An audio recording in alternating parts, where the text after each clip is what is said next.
Sports Clash Radio with your host, Chad J.C. Martin.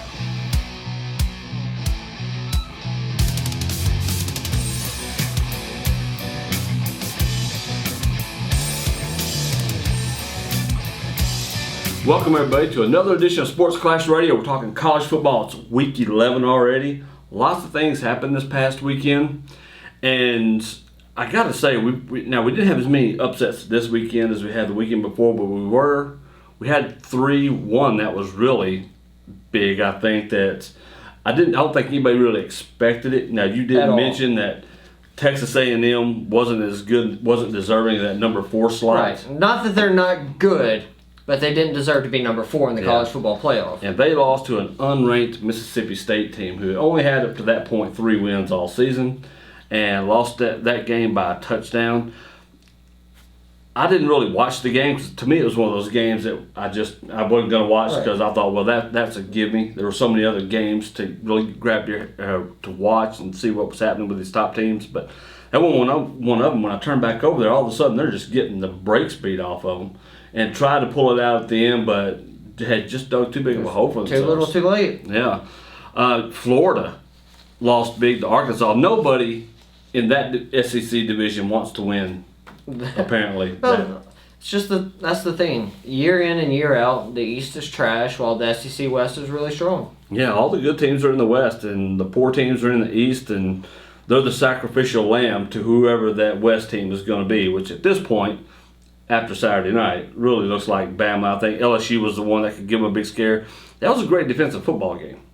I mean, it was just punching each other in the mouth the entire time. Hitting each other hard as they could. It was one of those things where whoever scored first was probably going to be the winner of it. Right. And just a war of attrition. That's really what it was. And you think back to Alabama's touchdown in this game. They didn't get that touchdown until there was like 5 minutes left in the game. Exactly. So, I mean, it was a game where LSU always manages, it seems like, to play Alabama really, really hard. That's usually never a runaway score by Bama, even though Bama's come out on the plus side of most of these games. But LSU always manages to go in there and just stand toe-to-toe with Bama. I mean, it's just that LSU in this game, they couldn't get anything going offensively. That's right. It was the first defense that would bend enough. Because I don't think either of these defenses ever broke. No, but it was the one who would bend the most, and at the end of the game, like I said, 5 minutes left in the fourth quarter, it was eventually LSU's defense that bent the most. Well, and the other thing, too, is that LSU has nothing outside of Fournette. Bama knows this. Right. So basically what they were going to do is state, everybody will get there, we're going to stop Fournette. And that's what they did. And that's what they've done. There's nothing else you can do. And that's what they've done the last 2 years. Yeah. I think Fournette has averaged like somewhere between 15 and 30 yards in the last 2 years against Alabama. I could be off on those numbers, but I'm pretty sure it's somewhere in that area generally. But against everyone else, he's averaging like 170 yards. Exactly.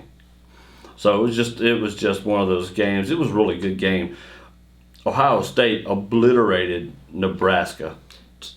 Just listen to me. I mean, listen to my words. This started a few weeks ago, back when Nebraska was undefeated. They were 7-0. And I told everyone, I told you guys, Nebraska is not as good as their record indicates because they've played literally no one. They haven't played the toughest teams in their conference. Every one of the Power 5 conferences has a pretty good team at the top, at least. That's right. Even if it's not a great team like, the Big 12, they don't have a great team, but you have a really good team in Oklahoma there. But the Pac-12, the Big 10 rather, their top dogs are easily Ohio State and Michigan. And Nebraska hadn't played either one of those teams up. And, we saw them lose last week. And then they got blown out by Ohio State this week. They did. Baylor continues to see its season unravel after they got destroyed by TCU, 62-22. TCU came into this game unranked. They come out 4 losses. It's horrible showing by TCU, and then they come out and look like world beaters against Baylor. I mean, just kicked them up and down the field. It almost felt like because this is back-to-back home games Baylor's dropped. Exactly. Lost to Texas, now losing to Texas Christian. But it's like that Texas loss got in their head and it stayed there. Yeah.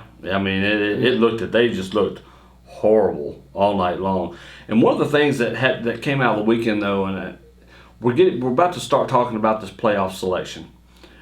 Washington finally cracked the top 4 with A&M's And they should huge have. loss. Should have been there to begin with. And that's been the argument since the polls first came out. Washington should be number 4, but people keep talking about strength of schedule, this, that, but Washington has simply dominated everybody that they've had to face. They beat up everyone in the conference. And I understand, it goes back to that Nebraska thing. Quality of competition. Exactly. We didn't see Nebraska play anyone, but because of the conference they were in, they were getting the benefit of the doubt in the rankings. But then when they actually had to play a team, they got beaten. Well, Washington's beating everyone they play soundly. Exactly. It's not like Nebraska was going out there and beating the brakes off of people. They might get a double-digit win, but it wasn't going to be anything crazy or spectacular. Washington's going out there and just decimating everyone that lines up against them. They're winning by 5 touchdowns. And don't take this as me saying that Washington's going to win the national championship, because I don't believe that for a second. This Alabama team is just ridiculous. They're too good. But I think at the end of the day, Washington's going to win out. They're going to win the Pac-12. Yeah. And I understand that USC's playing better, but I do believe Washington's going to beat USC, because USC's just, for all the talent they have, it's not coming together. Exactly. And this is what's going to come back to hurt Louisville as well, though. Strength of schedule, not really playing anybody. And, the one loss is coming against Clemson. Who's the number 2 team in the country. Exactly. And that's why you still see Louisville ranked number 6. But I don't think, unless something traumatic happens up here in the top 4, there's no way Louisville climbs into the top 4. Clemson would have to take 2 losses. Yeah. They would have to take 2 losses in their last 3 games somehow. That's the only way Louisville gets in. And that's not going to happen, because I think coming up next for Clemson, let me be sure I'm looking at this right, is Pitt. Pitt's 5-4. They have a winning record, but I think they're going to be straight up 500 after this weekend. I don't think there's any way they're going to Death Valley. Yeah, I don't see them getting the win. I don't either, because Clemson beat Syracuse 54-0, and they're not about to let off the gas, because they understand too that what it means to be ranked number 2 right now. That means you don't have to play Alabama in that first round. Exactly, but they do have to play Michigan, who is ranked number 3. Well, and Michigan. That's just still bearing the outcome of the Michigan-Ohio State game. It is, and that's true. That has to be tempered. But if this holds out right now, Michigan is nobody to sniff at and Not at all. Jim Harbaugh has those guys playing lights out with Jabril Peppers back there on defense. Michigan's going to be dangerous. And he plays offense too. It's just crazy. This past week, Jabril Peppers lined up at safety, corner, nickelback, running back, wide receiver, and I think he played wildcat quarterback for a play. And that's amazing. The kid's a stud, and and that's why he's in the Heisman conversation. Absolutely, just because he can play. You can put this guy anywhere, and he's just an athlete. He's a true athlete. He's a gamer who understands how the sport is supposed to be played. That's right. And he's a student of the game. He breaks down film for every spot, so he knows constantly what is going on the field, and that's why you can put him at all these positions. So when you're looking at this top 4 right now, is this about what you expect? Are you good with the top 4 the way it is? Yeah, I'm fine with this top 4.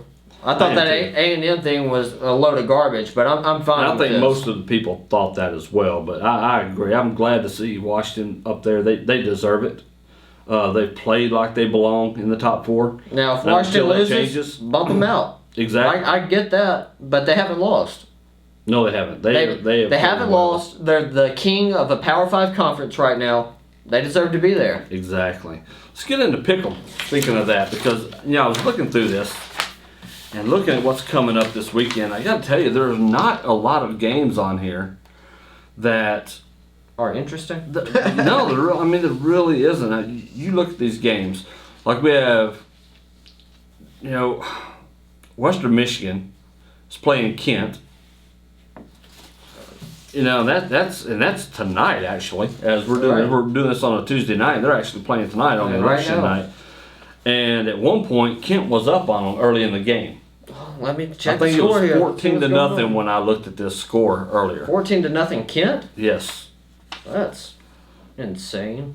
Now I get Western Michigan is only ranked number 23, but they're 9-0 and they've had some big wins this year. So I'm anxious to see what that score of that game is going to be. Let's See if Western Michigan decided, hey, we better start playing some football, or our perfect season is about to go down the clink real quick. But all right, Western Michigan's back in the game. It's 13-14. Kent State's still winning. Western Michigan has the ball, 2nd and 5 at the Kent 33, so they're driving. And what quarter is it in? It's 5 minutes and 55 seconds left in the third quarter. Wow. So, and there's plenty of football, and they could take the lead, but Kent jumps out quick. And they haven't scored since. Exactly. So, they're probably the end of them. So, I'm going Western Michigan for sure. Yeah, let's just go ahead and mark that down. UNC, Duke. I like what North Carolina's doing. I do the too, way they man. played. They took a tough loss to Georgia at the beginning of the season, and should have won that game by all accounts before they eventually just fell apart. So it's hard not to take UNC on the road at Duke, who's looked dreadful this year. You got the Utes at number 16 taking on Arizona State. They were playing at Sun Devil Stadium. But Give me Utah. I do too. I like Rolling Utah. with the road teams this week. BC, FSU. FSU. I am too. FSU at home. Boston College has to make the long trip from Massachusetts down to Florida. And after that god-awful showing they had this past weekend, there's absolutely zero confidence in them. Right, Matt Ryan's not coming out there to quarterback for Boston College anytime soon. Exactly. Mississippi State coming off that huge win against Texas A&M is going to Bama. Well, forget about it. That's all Bama. It will be roll tide roll this weekend. State got one up on the Aggies, but this team they're playing this weekend is definitely not the Aggies. Yeah, but here's a game, though, that could go either way. South Carolina, unranked, going against number 11, Florida. And I just don't think number 11 South Carolina has pulled out some games this year and won some games that they really shouldn't have won. This will not be one of them. I agree. There's no way. The Gators keep it up in the swamp. And I'll tell you what, these rankings right now on this thing are wrong. But, Florida is not number 11 right now. But I'm going South Carolina on that one.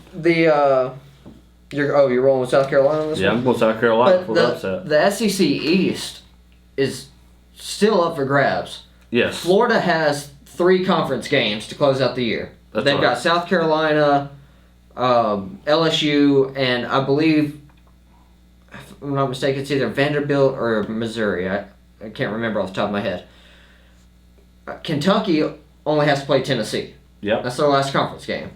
And then Tennessee has to play Kentucky and one other conference game. I can't recall which one it is. So depending on how these games shake out, this really could, we don't know who's really going to come out of the East. Yeah. Even though Florida has the best record in the East, they look at it by a conference record. That's right. But if Florida, even if Florida loses this game, or if they split, basically, if Florida wins more than one conference game here on out, then they win the East. Yeah, exactly.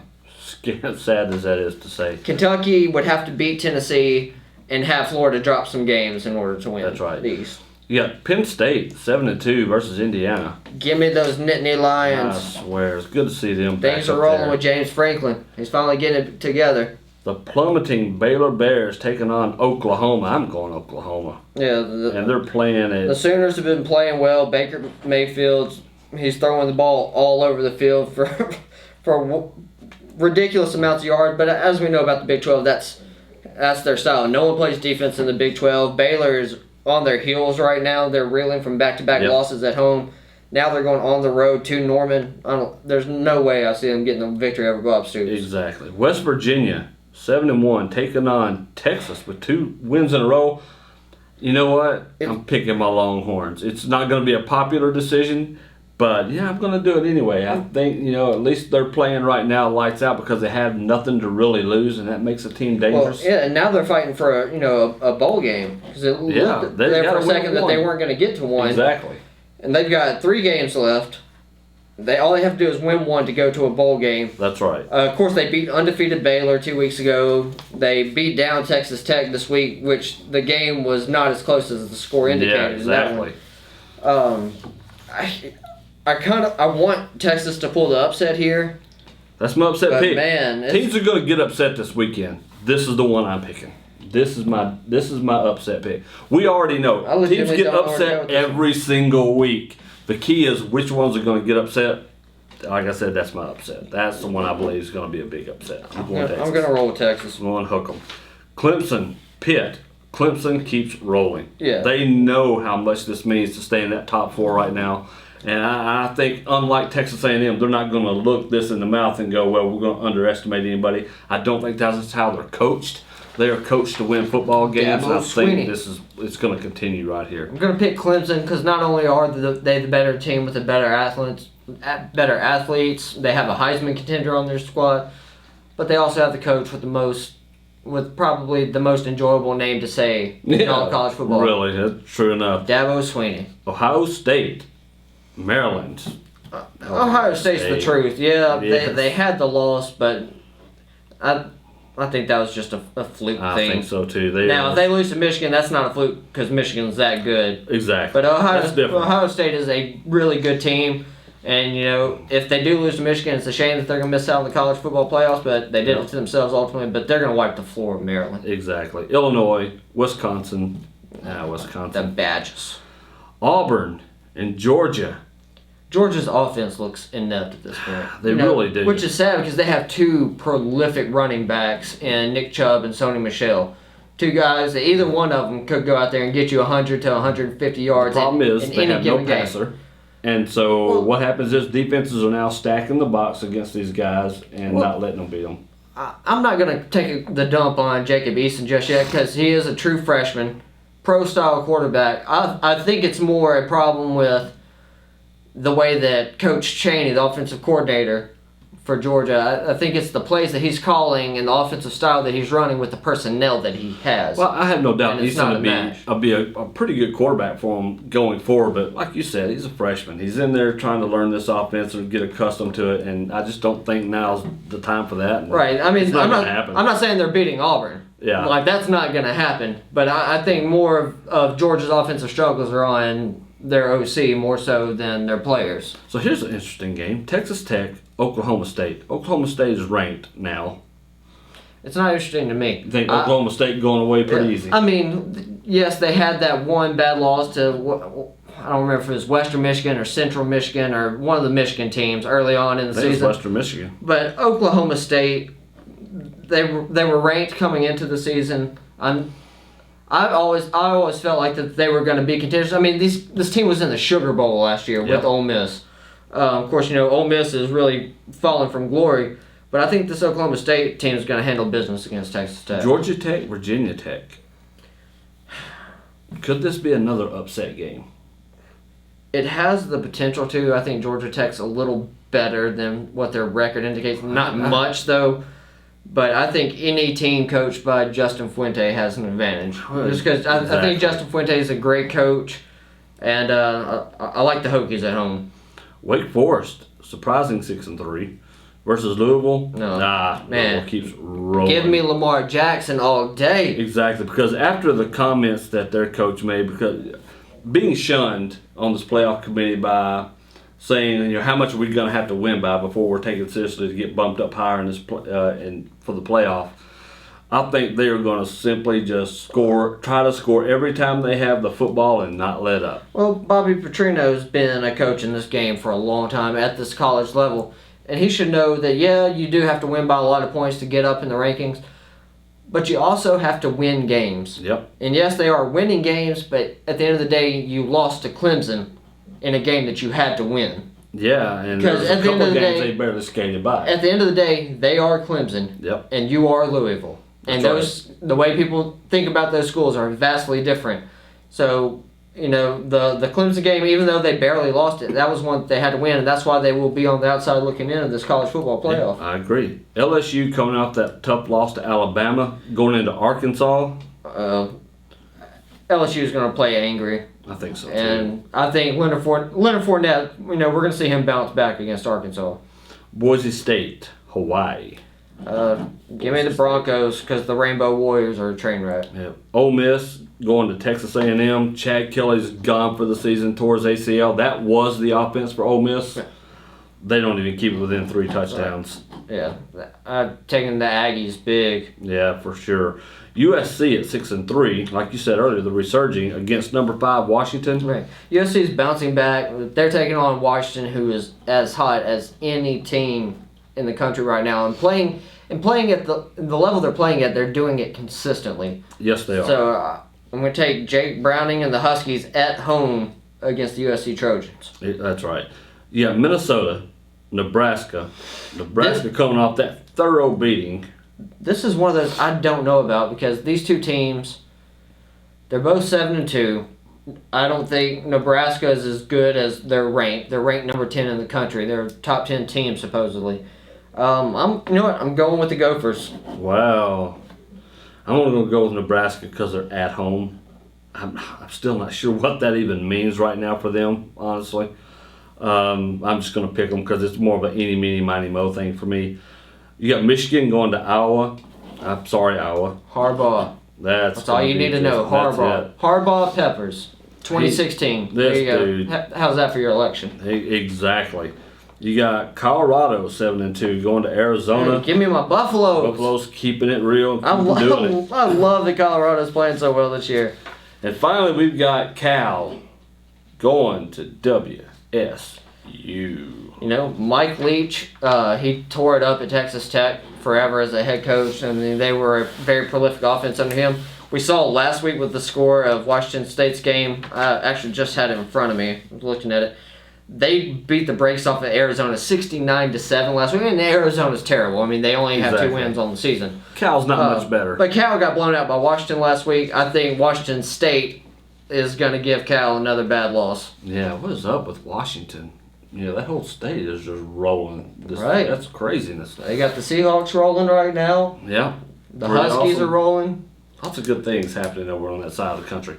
All right, guys, we got to get out of here. Appreciate you tuning in. Follow us on Sports Clash Radio on Facebook. You can follow us on Sports Clash Rad on Twitter, YouTube, our channel. Subscribe to it if you haven't already. Leave your comments down below. Follow us on our Patreon page, patreon.com/Sports Clash. Let us know what you think about the show. Do you agree with our picks? Do you disagree with our picks? Do you think we're right? Do you think we're wrong? Do you have a different view of the top 4 in the country? What about your Heisman pick? Do you think it's like we're talking about? Is there somebody we're not looking at? Because I can tell you, the names we gave you earlier are the ones that are in the running that the voters are looking at and ranking right now. And when we said Jay Browning was making a dent into that number 1 spot, he has. Yeah, I mean, the numbers have really swayed his way with the competition they're facing and how they're just rolling. He's making a push, but he's not Lamar Jackson. No. He hasn't put up Lamar Jackson numbers. It's going to be interesting to see what happens from here on out. All right, guys, we got to get out of here. We got to go see how this election turns out. I'm probably just going to bed. I don't think I'm watching how the election turns out. I'm probably just going to cry. Yeah, we'll just see what happens anyway. Yeah, I just really wanted to see who was moving to Canada. That was really the only reason I wanted to watch the election, see if it would happen. Well, they got to be able to move out of their mama's house first. Yeah, so, yeah, who knows. All right, we're out of here. Talk to you soon.